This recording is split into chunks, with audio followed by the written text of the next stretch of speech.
Estamos iniciando mais um programa Evidências, o programa em busca de fatos que comprovem a veracidade da Bíblia Sagrada. Eu lembro a você que gosta de entrar em contato conosco através de um e-mail. Aí vai, evidências@novotempo.org.br. Aliás, deixe-me falar de novo desse DVD, ou dessa série de DVDs com os programas Evidências. Evidências, a arqueologia e a história iluminando as páginas da Bíblia. Na verdade, essa série de programas que temos apresentado, 16 deles foram colocados nesta coleção com 4 DVDs, apresentado pelo professor Rodrigo Silva, especialista em arqueologia pela Universidade Hebraica de Jerusalém.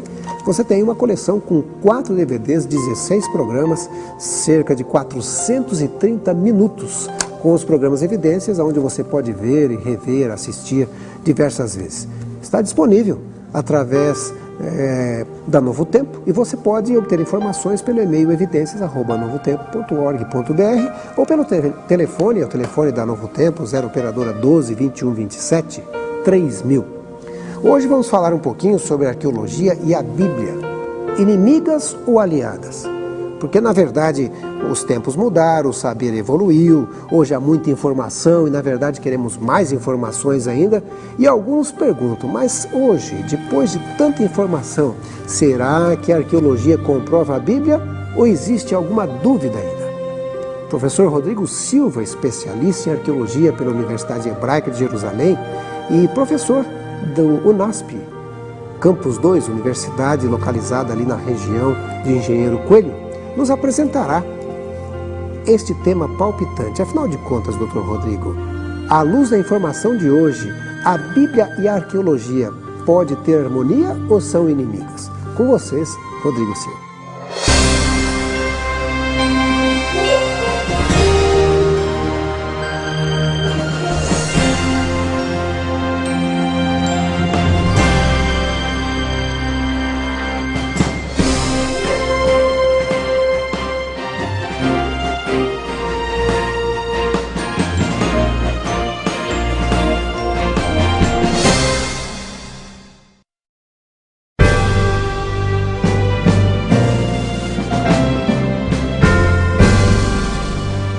No início da Idade Moderna, os cientistas e acadêmicos eram geralmente homens e mulheres de mentalidade enciclopedista, que arriscavam abordar temas de diversas áreas, como física, anatomia, geometria, filosofia e, por que não dizer, teologia.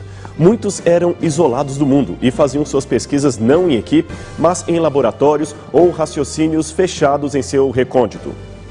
É claro que o saber daqueles tempos exigia esse tipo de abordagem. O temor da Inquisição e a própria natureza pioneira dos empreendimentos justificavam a clausura e muitos daqueles pensadores fizeram, na verdade, um excelente progresso em suas pesquisas. Por isso, é difícil definir bem qual a real especialidade de homens como Leonardo da Vinci, Pascal ou Leibniz. Mas os tempos mudaram e o saber evoluiu. Hoje há muito mais informações do que antigamente e a demanda por novas descobertas gerou a necessidade de se criar especialistas e grupos de trabalho. Por isso, diferente dos grandes inventos do passado, como o avião ou o telescópio, é difícil precisar quem foi o inventor da internet ou do controle remoto. Afinal, foi uma equipe que os produziram e não apenas um indivíduo. Nesse sentido, temos ouvido expressões e termos novos como interdisciplinaridade, parceria e diálogo de especialistas, ou seja, a nova abordagem acadêmica é a do diálogo de diversas disciplinas e especialidades, e não o isolamento delas.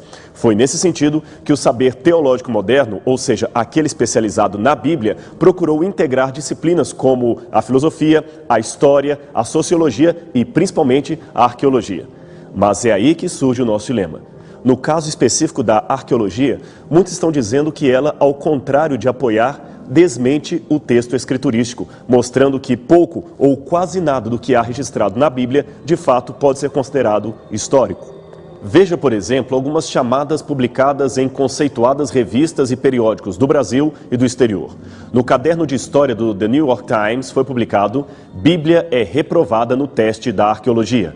Revista Newsweek, Histórias da Bíblia, aquilo aconteceu de verdade? Revista Época, a Bíblia é reescrita pela ciência. Pesquisas arqueológicas criam polêmica ao desmentir as versões mais aceitas do relato bíblico. Revista super interessante. A Bíblia Passada a Limpo. Descobertas recentes da arqueologia indicam que a maior parte das escrituras sagradas não passa de lenda. O que está acontecendo? Estaria a arqueologia realmente desmentindo a Bíblia? Até meados de 1970, havia um razoável consenso entre os especialistas em Oriente Médio de que a Bíblia, sim, a Bíblia, era uma fonte histórica confiável, especialmente quanto às origens do povo hebreu. Sabia-se que a arqueologia fornecia indiscutíveis confirmações do relato escriturístico e a oposição de alguns acadêmicos, geralmente sem treinamento arqueológico, não passava de uma voz isolada. William Foxwell Albright, o príncipe dos arqueólogos modernos, escreveu em 1949 que, graças aos achados arqueológicos, as informações históricas da Bíblia se mostram tão acuradas que superam em muito as ideias de qualquer moderno estudante da crítica, que tem consistentemente tendido a errar para o lado do autocriticismo. Neste ponto, vale a pena esclarecer que o autocriticismo mencionado por Albright, também conhecido como alta crítica, foi um posicionamento acadêmico contra a veracidade histórica da Bíblia. Na verdade, esse questionamento começou a ser seriamente defendido durante os séculos XVIII e XIX em diversas universidades europeias, especialmente na Alemanha. Mais recentemente, esse cenário de otimismo arqueológico em relação à Bíblia parece ter sido alterado. Pelo menos foi o que vimos nas chamadas das diversas revistas populares que mencionamos. E basta ver também algumas declarações como do historiador Stephen Strauss, que em 1988 afirmou: os arqueólogos agora geralmente concordam que suas descobertas têm produzido um novo consenso acerca da formação do antigo Israel que contradiz significantes partes da versão bíblica. Será isso mesmo? O que teria provocado essa mudança de entendimento em relação às Escrituras? Deveriam os cristãos temer declarações como esta, que parecem desmentir o relato bíblico? Existe mesmo um atual consenso arqueológico que desmente a Bíblia? Muitos autores incrédulos insistem em apregoar o fim da escola de Albright, na qual a arqueologia de fato confirmava as histórias encontradas nas Escrituras. Mas, se analisarmos os bastidores do debate, pelo menos nos últimos decênios, veremos que as coisas não são bem assim. Muitos acadêmicos sérios ainda acreditam que os dados arqueológicos, longe de corrigir as Escrituras, endossam empiricamente os relatos históricos que ela contém. Essa controvérsia de posições em relação à arqueologia bíblica gerou duas posturas conhecidas no mundo acadêmico como maximalista e minimalista. Pela primeira, entenda-se aquela visão tradicional que se sente suficientemente satisfeita com as evidências já desenterradas e não questiona a Bíblia com base apenas no que ainda não foi encontrado. Já a segunda, a minimalista, tende a supor que tudo o que não é minuciosamente corroborado por evidências contemporâneas aos eventos relatados deve ser corrigido ou abandonado. Em outras palavras, não basta a Bíblia dizer que houve um profeta chamado Daniel ou um primeiro-ministro chamado José que viveu no Egito. Se não acharmos nada daquela época, fora do texto bíblico, que mencione explicitamente o nome desses personagens, a historicidade dos mesmos deve ser automaticamente questionada. É mais coerente, ele supõe, acreditar que eles eram mitos e nada mais do que isso. Imagine agora se esse mesmo raciocínio for aplicado aos livros de história em geral que possuímos em nossas bibliotecas. É bem provável que 90% do que conhecemos tivesse de ser revisto ou questionado pelos critérios minimalistas. Afinal, ninguém até hoje encontrou um testemunho arqueológico contemporâneo que confirme, por exemplo, a historicidade do grande filósofo Sócrates. Sua memorável conduta e o seu trágico destino condenado a ingerir veneno mortal nunca foram provados por qualquer achado na arqueologia da Grécia.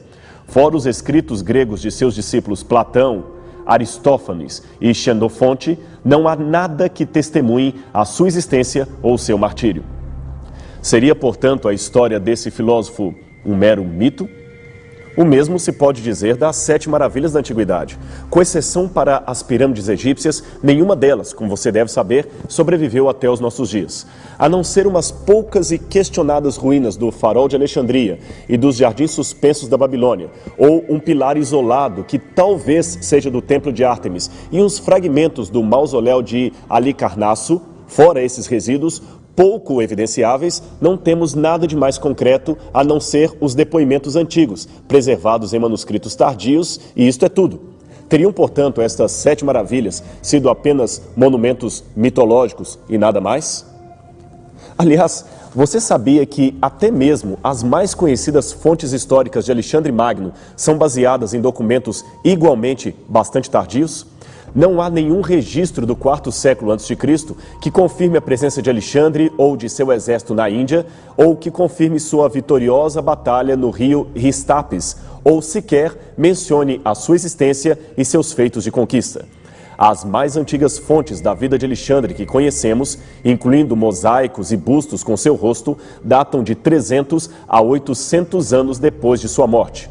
Além disto, muitas delas são reconhecidamente mitológicas e não estão preservadas nos manuscritos originais, mas em cópias tardias, posteriores ao 2º século depois de Cristo, como este manuscrito do século XVI.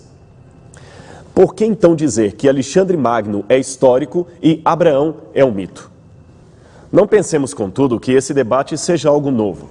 Basta voltar um pouco na história após o iluminismo alemão do século XVIII, também chamado de Aufklärung, e rever as teses da alta crítica levantadas na Universidade de Tübingen por Ferdinand C. Bauer e também na Universidade de Göttingen por Julius Wellhausen. Possivelmente influenciados pela filosofia dialética de Hegel, esses autores ensinavam, dentre outras coisas, que Paulo não foi o autor da maioria das epístolas que levam seu nome, que o Evangelho de João seria um pseudepígrafo do 2º século depois de Cristo, que o Pentateuco não passava de uma compilação de textos feita a partir do 6º século a.C. e, finalmente, que a narrativa bíblica não é uma fonte histórica confiável. Naquele tempo, a Europa passava por uma tremenda sobrevalorização do racionalismo em detrimento a qualquer forma de compreensão sobrenatural da história.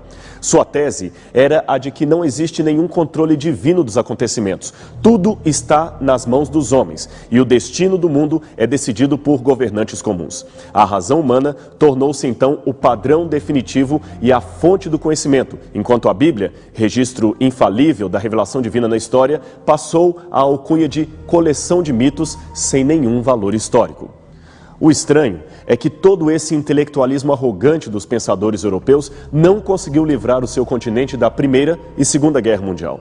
O super-homem de Nietzsche idealizou um sistema sem Deus, onde ele mesmo controlaria o seu próprio destino.